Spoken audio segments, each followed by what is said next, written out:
আসসালামু আলাইকুম। তো জিরো পয়েন্ট ইউটিউব চ্যানেলের পক্ষ থেকে সকলকে স্বাগত জানাচ্ছি। আমি মোহাম্মদ নাইম হাসান। তো আজকে আমরা যে বিষয়টা নিয়ে কথা বলবো সেটা হচ্ছে প্রাথমিক সহকারী শিক্ষক নিয়োগের যে প্রথম ধাপের পরীক্ষাটা সেটা বাতিল চেয়ে যে রিট করা হয়েছিল সেই রিটের শুনানিটা কবে হতে পারে।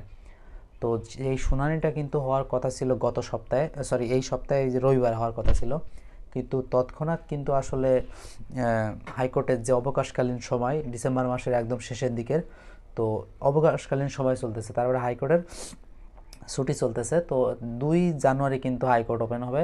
তো তার আগে কিন্তু শুনানি হওয়ার কোনো সুযোগ নেই। তার মানে আপনারা যারা রিট করেছিলেন এটা বাতিল হবে কি না সেটা জানার জন্য বা আদেশের অপেক্ষার জন্য মিনিমাম আপনাদের 2 জানুয়ারি পর্যন্ত, 2024 সালের 2রা জানুয়ারি পর্যন্ত আপনাদের অপেক্ষা করা লাগবে।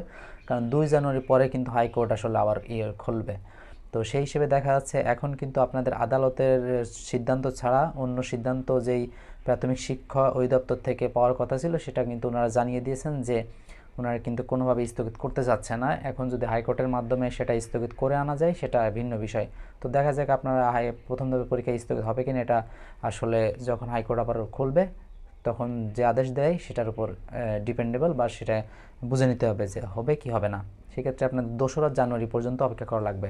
তো 2রা জানুয়ারির পরে যে কোনো একটা দিনে আসলে রিটের শুনানি দিয়ে দিতে পারে যে আদৌ এটা স্থগিত করবে কিনা, বা ফলাফল প্রকাশ অনুমতি বা স্থগিত করবেন এই বিষয়টা। তো ধন্যবাদ সকলকে, ভালো থাকবেন, সুস্থ থাকবেন, আল্লাহ হাফেজ।